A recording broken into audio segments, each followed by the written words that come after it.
Jadi bejana untuk hormat-Mu, cemerlang bagai emas murni. Tuhan, ku serahkan hatiku, semua ku berikan padamu. Kuduskan hingga tulus selalu, agar aku menyenangkan-Mu, senangkan-Mu. Hanya itu kerinduanku,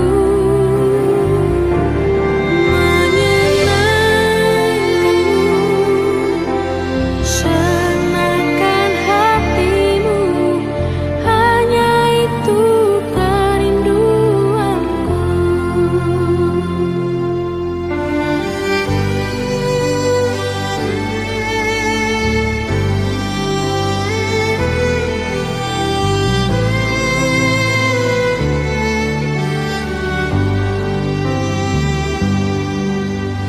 Tuhan, ku serahkan hatiku,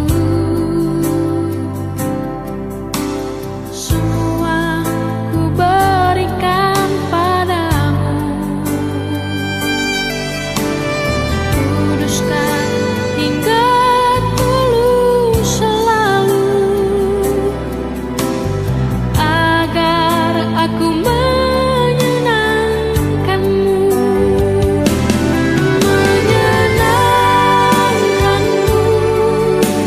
senangkan-Mu. Hanya itu kerinduanku, menyenangkan-Mu, senangkan hatimu. Hanya itu kerinduanku, menyenangkan-Mu, senangkan hatimu. Hanya itu kerinduanku, hanya itu kerinduanku, hanya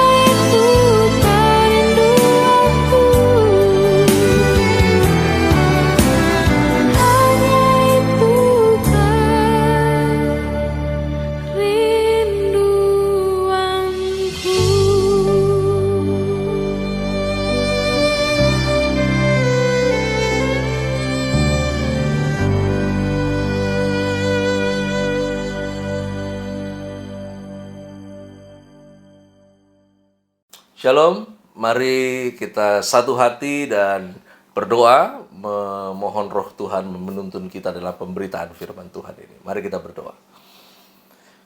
Kami bersyukur buat kesempatan ini, di mana firman-Mu adalah pribadi-Mu sendiri. Karena itu Roh Kudus, Engkau menguasai kami di dalam pikiran dan hati, sehingga tujuan Tuhan yang mau dibukakan, diberi kami pengertian, itu boleh bebas menguasai setiap kami. Sehingga kami gak hanya menjadi mengerti, tetapi kami juga boleh melakukannya. Sehingga tujuan Tuhan digenapi melalui hidup kami dan Tuhan dimuliakan.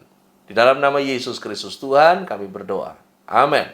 Shalom jemaat yang dikasihi Tuhan, pada kesempatan ini saya mau kita sama-sama dalam tuntunan Roh Kudus untuk bisa menangkap kembali pesan kegerakan gereja Tuhan yang lahir dimulai dari karya Roh Kudus, di mana dicurahkan pada hari Pentakosta. Nah, Pentakosta sejatinya harus dimengerti, dimaknai, dan kita masuk ke dalam pergerakan Roh Kudus itu dengan pemahaman yang sebenar-benarnya. Karena kalau tidak, maka akan ada banyak kekeliruan pemahaman yang membuat kita juga keliru mengaplikasinya. Pada kesempatan ini saya mau sampaikan pesan daripada Pentakosta, dan kiranya Roh Tuhan menuntun kita semua dengan kondisi hati yang terbuka, pikiran kita yang tunduk kepada kebenaran sesuai dengan konteks dan apa yang Tuhan sampaikan lewat firman-Nya yang tertulis jelas. The true Pentecost, di mana Pentakosta di dalam bahasa Yunaninya disebut Pentekoste, yang arti harafiahnya adalah 50. Jadi kita mulai dari kata yang digunakan adalah Pentakosta. Saya tidak tahu bagaimana perkembangan sehingga ada yang beberapa menyebut Pantekosta. Nah, demikian di dalam tradisi Israel, setelah 7 kali 7 tahun atau 49 tahun, maka tahun ke-50 akan menjadi tahun Yobel, di mana terjadi pembebasan total bagi mereka yang menjadi budak atau mengalami pendudukan. Nah, dalam hitungan hari, setelah 7 kali 7 hari atau 49 hari, hari ke-50 disebut hari Pentakosta. Biasanya dirayakan juga, di mana hari ke-50 adalah hari Minggu, satu hari setelah Sabtu Sabat ke-7. Nah, gereja perdana, gereja mula-mula, terbentuk pada hari Minggu, yaitu hari Pentakosta. 50 hari sesudah Sabat Sabtu. Dimulai dari kebangkitan Kristus, lalu kemudian Yesus menampakkan diri 40 hari, dan 10 hari kemudian kegerakan Roh Kudus, hari Pentakosta gereja mula-mula dimulai. Kisah Para Rasul pasalnya yang kedua, ayat 1 sampai dengan ayat yang ke-47, ini akan menjadi pembahasan dari latar belakang sejarah Pentakosta, kegerakan gereja mula-mula. Yang pertama, ya, ada 6 hal, ya. Yang pertama, Roh Kudus turun atas rasul-rasul. Di Kisah Rasul pasal 2 ayat 1 sampai dengan ayat yang ketiga tertulis demikian. Ketika tiba hari Pentakosta, semua orang percaya berkumpul di satu tempat. Tiba-tiba turunlah dari langit suatu bunyi seperti tiupan angin keras yang memenuhi seluruh rumah di mana mereka duduk. Dan tampaklah kepada mereka lidah-lidah seperti nyala api yang bertebaran dan hinggap pada mereka masing-masing. Yang pertama, Roh Kudus turun atas rasul-rasul. Pentakosta seharusnya menjadi peringatan lahirnya gereja sebagai tubuh Kristus. Pentakosta menjadi peringatan akan rencana, peringatan akan tujuan dari Kristus yang adalah kepala tubuh. Melalui peringatan Pentakosta, gereja diingatkan bahwa dirinya adalah kegerakan Allah, bukan program manusia. Penting untuk diingat dan dimengerti, tidak ada pencurahan Roh Kudus berulang-ulang. Itu adalah momentum yang kemudian terus diimpartasi sampai hari ini kepada regenerasi tubuh Kristus berikutnya. Nah, yang kedua, oleh Roh Kudus, para rasul berbahasa asing dan memuliakan Tuhan. Jadi setelah Roh Tuhan turun atas mereka, Roh Kudus turun, lalu kemudian mereka mulai berbahasa asing. Ada beberapa yang menafsir secara keliru mengatakan ini bahasa roh. Tidak demikian, tidak sesuai dengan teksnya. Alkitab mencatat di Kisah Para Rasul 2 ayat 4 sampai 13, di ayat 4 sampai 7 demikian, maka penuhlah mereka dengan Roh Kudus. Lalu mereka mulai berkata-kata dalam bahasa-bahasa lain. Perhatikan ya, bahasa-bahasa lain. Seperti yang diberikan oleh Roh itu kepada mereka untuk mengatakannya. Waktu itu di Yerusalem diam orang-orang Yahudi yang saleh dari segala bangsa di bawah kolong langit. Ketika turun bunyi itu, berkerumunlah orang banyak. Mereka bingung karena mereka masing-masing mendengar rasul-rasul itu berkata-kata dalam bahasa mereka sendiri. Jadi yang dengar ngerti, ya. Karena dalam bahasa mereka yang mendengarkan.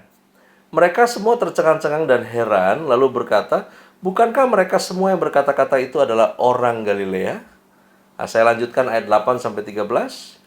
Bagaimana mungkin kita masing-masing mendengar mereka berkata-kata dalam bahasa kita sendiri, yaitu bahasa yang kita pakai di negeri asal kita.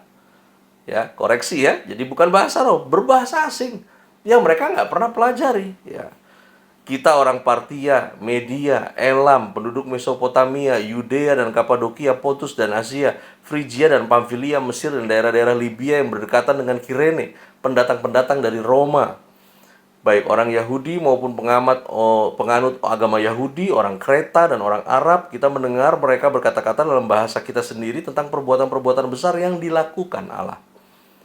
Jadi mereka nggak asal ngomong, tapi isi dari apa yang disampaikan itu adalah perbuatan-perbuatan besar yang dilakukan Allah. Mereka semuanya yang mendengar tercengang-cengang dan termangu-mangu sambil berkata seorang kepada yang lain, apakah artinya ini? Tetapi orang lain menyindir, mereka sedang mabuk oleh anggur manis. Semangat yang dikasihi Tuhan, oleh Roh Kudus, para rasul berbahasa asing dan memuliakan Tuhan. Sampai di sini kita ingat ininya ya, datanya jelas. Jadi Roh Kudus turun, mereka langsung dimampukan untuk melakukan hal-hal yang tidak mampu secara daging mereka lakukan, dan tujuannya Tuhan dimuliakan. Lalu kemudian yang ketiga, di kejadian Pentakosta, ya, nubuatan digenapi. Di mana di Kisah Para Rasul pasal 2 ayat 14 sampai 31 itu nubuat yang digenapi dari Yesaya 61 ayat 1 sampai 3. Tertulis begini, Roh Tuhan Allah ada padaku, oleh karena Tuhan telah mengurapi aku. Ia telah mengutus aku untuk menyampaikan kabar baik kepada orang-orang sengsara dan merawat orang-orang yang remuk hati, untuk memberitakan pembebasan kepada orang-orang tawanan dan kepada orang-orang yang terkurung kelepasan dari penjara, untuk memberitakan tahun rahmat Tuhan dan hari pembalasan Allah kita, untuk menghibur semua orang berkabung, untuk mengaruniakan mereka perhiasan kepala ganti abu, minyak untuk pesta, ganti kain kabung, nyanyian puji-pujian, ganti semangat yang pudar, supaya orang menyebutkan mereka pohon terbantin kebenaran, tanaman Tuhan untuk memperlihatkan keagungannya. Yesaya 61 ayat 1 sampai 3. Ini adalah sebuah profetik masa depan tentang apa yang akan terjadi pada orang-orang percaya ketika Roh Kudus turun atas orang-orangnya Tuhan. Di sana dikatakan, karena Tuhan telah mengurapi, dengan rohnya ada pada hamba-hambanya. Tuhan mengutus, ingat, Pentakosta, hari pencurahan Roh Kudus. Roh Kudus dicurahkan supaya kita menjadi saksi, bukan supaya kita bermanifestasi. Di mana targetnya adalah supaya orang banyak, dunia bisa melihat pohon terbantin kebenaran, tanaman Tuhan, untuk memperlihatkan keagungannya. Memberi sebuah gambaran bahwa orang percaya di masa depan, oleh karena Roh Kudus yang ada dalam dirinya, maka orang-orangnya Tuhan itu memperlihatkan keagungan Tuhan. Dan di sana dicatat, kita diurapi karena ada tugas. Kita diutus untuk masuk dalam penggenapan setiap nubuatan yang ada, di mana hari Pentakosta seperti sebuah gong bahwa mulai hari itu semuanya akan digenapi dalam prosesnya oleh gereja Tuhan. Roh Tuhan Allah ada padaku, di sana dimulai mengurapi aku, mengutus aku. Ngutusnya ngapain? Menyampaikan kabar baik kepada orang-orang sengsara, merawat orang-orang yang remuk hati, memberitakan pembebasan kepada orang-orang tawanan, kepada orang-orang yang terkurung kelepasan dari penjara, memberitakan tahun rahmat Tuhan, memberitakan hari pembalasan Tuhan. Dan Roh Tuhan dikatakan ada padaku, mengurapi aku, mengutus aku. Wow, ada yang menghibur orang berkabung, dan ujungnya supaya orang menyebutkan mereka, Anda dan saya hari ini anggota tubuh Kristus, untuk memperlihatkan keagungannya. Ingat, penggenapan nubuat bekerja melalui gereja Tuhan dimulai dari hari Pentakosta, yang di dalam tujuannya kehidupan tubuh Kristus memperlihatkan keagungan Tuhan. Nah, nubuatan digenapi. Karena itu Pentakosta sudah seharusnya dipahami sebagai tanda dimulainya penggenapan seluruh nubuatan. Bukan menjadi peluang munculnya nubuatan-nubuatan baru. Kita tidak hanya memperingati, tapi memperingatkan diri kita. Ya. Boleh buat sesi 10 hari menjelang hari pencurahan di beberapa komunitas gereja dan lain sebagainya. Tidak apa-apa, tapi ingat jangan bikin aneh-aneh. Ya. Nanti kumpul doa, nyanyi-nyanyi, emosi terangkat, mulai aneh-aneh. Ada nubuatan-nubuatan baru. Sementara sudah seharusnya Pentakosta yang terjadi, yang pertama dan satu-satunya itu sudah seharusnya dipahami sebagai tanda dimulainya penggenapan seluruh nubuatan. Nah, Pentakosta juga seharusnya menjadi pengingat fungsi gereja sebagai generasi penggenap nubuat keselamatan. Anda dan saya. Generasi penggenap nubuat keselamatan. Makanya kalau kita paham benar berita tentang Pentakosta, nggak ada lagi kita punya istilah-istilah yang sok keren tuh dengan istilah populer yang mengatakan ya will do the best, God will you nah. Bukan Anda dan saya melakukan yang terbaik, Tuhan nanti menyempurnakan, tidak. Tuhan yang sudah membuka jalan, Tuhan yang sudah memulai. Anda dan saya generasi penggenap nubuatan keselamatan. Ya. Tuhan yang sudah mulai dari awal. Tuhan yang start up itu Tuhan, dan untuk menyelesaikan semuanya Dia utus Anda dan saya. Dia berikan rohnya. Dia beri kita Alkitab untuk tahu manual booknya. Ya. Bahkan di awal, Dia sudah selesaikan dulu. Sehingga kita bekerja dengan kemudahan karena kasih karunia. Nah, yang keempat, tentang Pentakosta, Injil diberitakan. Ya. Injil diberitakan. Ini bukan tentang KKR kesembuhan. Ini Injil diberitakan. Di mana Kisah Para Rasul 2 ayat 32-37, Petrus berdiri sampaikan pesan tentang Injil. Ya. Di sana dikatakan Yesus inilah yang dibangkitkan Allah. Dan tentang hal itu kami semua adalah saksi. Dan sesudah ia ditinggikan oleh tangan Allah dan menerima Roh Kudus yang dijanjikan itu, maka dicurahkannya apa yang kamu lihat dan dengar di sini. Maka dicurahkannya apa yang kamu lihat dan dengar di sini. Sebab bukan Daud yang naik ke sorga, malahan Daud sendiri berkata, Tuhan telah berfirman kepada Tuanku, duduklah di sebelah kananku sampai kubuat musuh-musuhmu menjadi tumpuan kakimu. Jadi seluruh kaum Israel harus tahu dengan pasti bahwa Allah telah membuat Yesus yang kamu salibkan itu menjadi Tuhan dan Kristus. Ketika mereka mendengar hal itu, hati mereka sangat terharu. Lalu mereka bertanya kepada Petrus dan rasul-rasul yang lain, ya, apakah yang harus kami perbuat, saudara-saudara? Ketika Roh Kudus bekerja full power, Petrus sampaikan tentang Injil ini naked gospel, ya, saya menyebutnya naked gospel. Ini murni yang disampaikan. Kristus begini, Kristus begini. Ini bukan tentang ajakan-ajakan pengkhotbah tukang jual obat gitu ya. Lo ikut Yesus yuk biar utang lu beres gitu. Ikut Yesus yuk biar lu sembuh gitu. Ikut Yesus sudah. Ini berita tentang apa yang Kristus lakukan. Ya. Keselamatan, dosa yang dibukakan. Wow, ini dahsyat. Inilah Pentakosta, di mana Tuhan mau Anda dan saya mengikut Tuhan dengan kemurnian. Dan akhirnya ketika mereka sadar dengar, oh rupanya yang kita salib betul itu Mesias, betul itu Juru Selamat. Dan mereka bertanya kepada Petrus dan rasul-rasul, what we do next? Apa yang harus kami perbuat, saudara-saudara? Jawab Petrus kepada mereka, bertobatlah. Dan hendaklah kamu masing-masing memberi dirimu dibaptis dalam nama Yesus Kristus untuk pengampunan dosamu.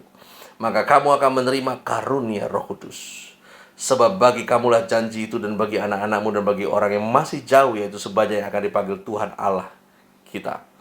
Dan dengan banyak perkataan lain lagi yang memberi suatu kesaksian sungguh-sungguh, dan ia mengecam dan menasihati mereka, katanya, berilah dirimu diselamatkan dari angkatan yang jahat ini.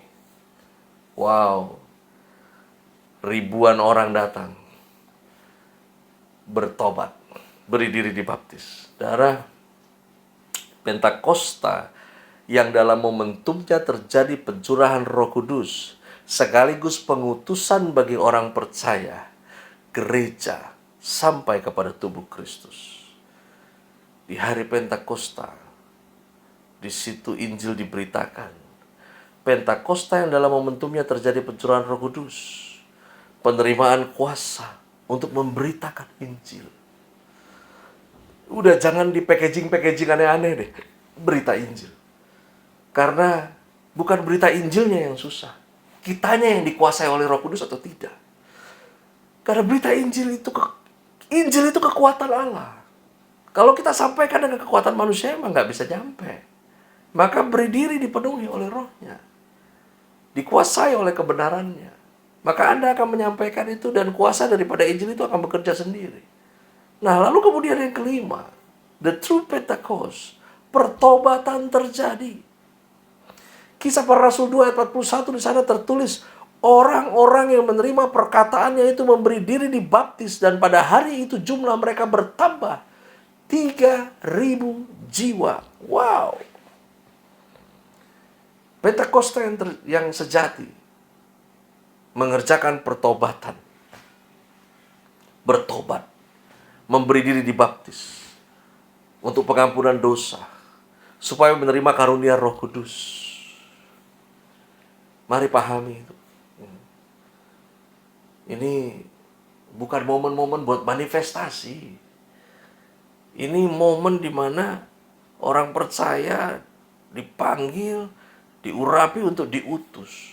Ya. Anda dan saya kalau masih hidup sampai hari ini, ya, yang usia sudah lanjut-lanjut, sementara mungkin lihat kok itu udah ada yang mati, yang ini belum mati. Itu bukan Tuhan telat panggil, saudara.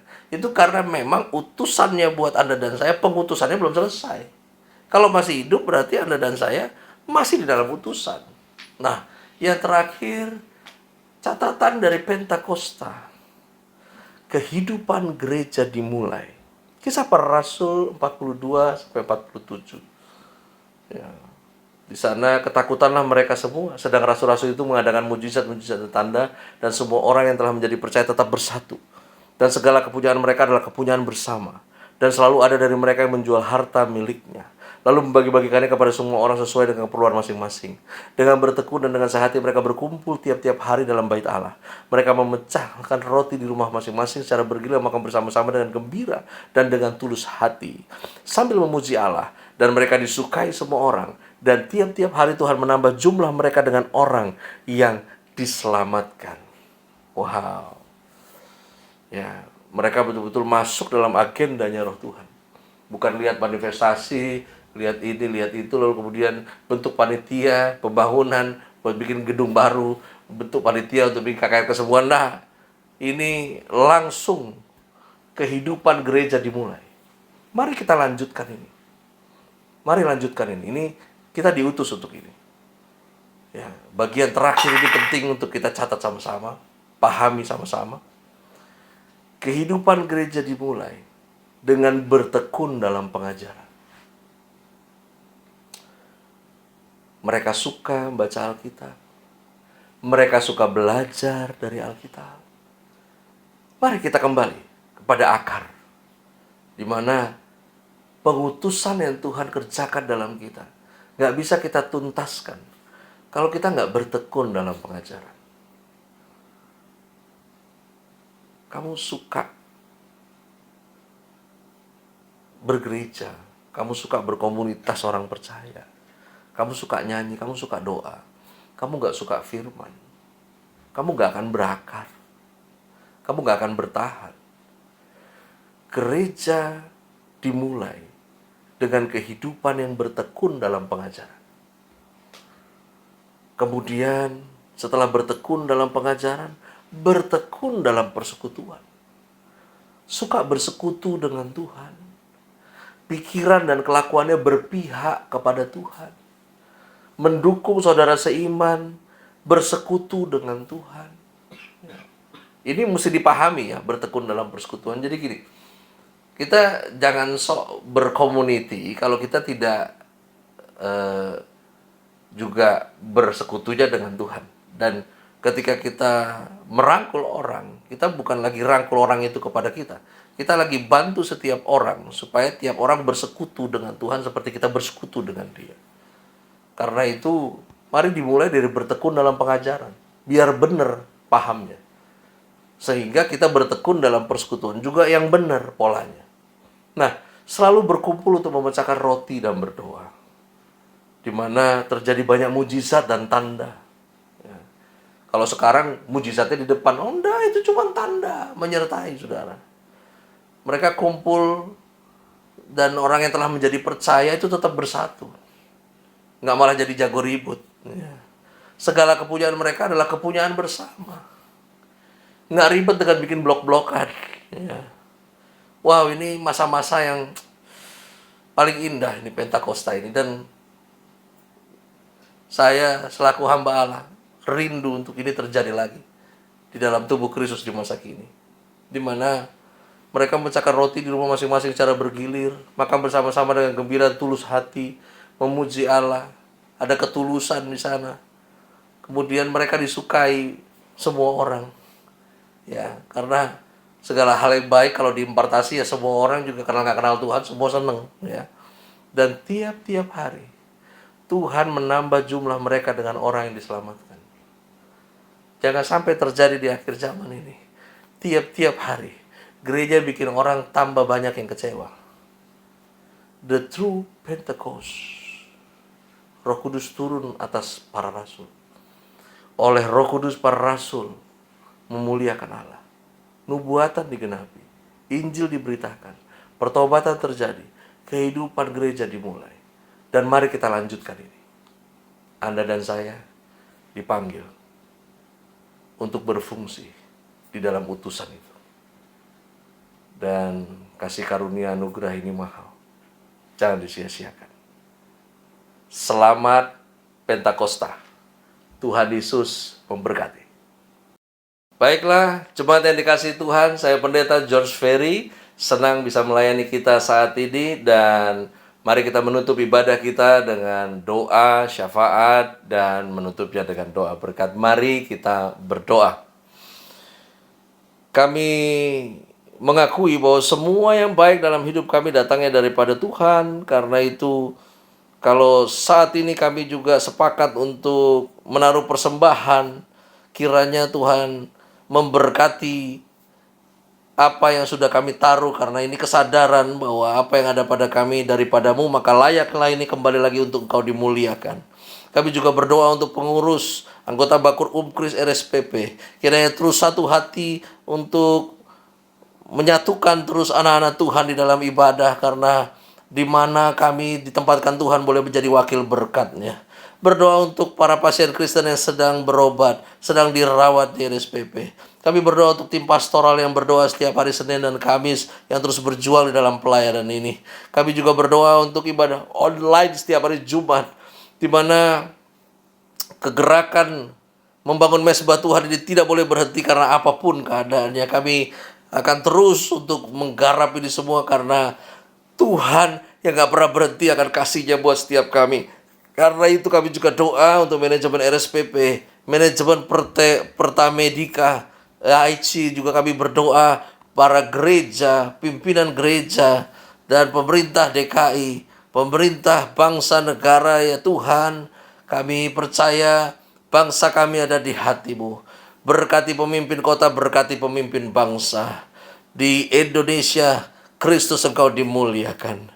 Dan akhirnya, jemaat yang dikasihi-Nya, arahkan hati-Mu kepadanya. Relakan dua tangan-Mu terangkat dan terimalah berkat Tuhan. Tuhan memberkati engkau dan melindungi engkau. Tuhan menyinari-Mu dengan wajah-Nya, memberi-Mu kasih karunia. Tuhan menghadapkan wajah-Nya kepadamu, memberi-Mu damai sejahtera. Kiranya kasih setia dari Allah Bapa, penyertaan dari Tuhan Yesus Kristus, persekutuan di dalam Roh Kudus menyertai kamu sekalian saat ini sampai Kristus datang kali yang kedua, bahkan sampai selama-lamanya. Amin.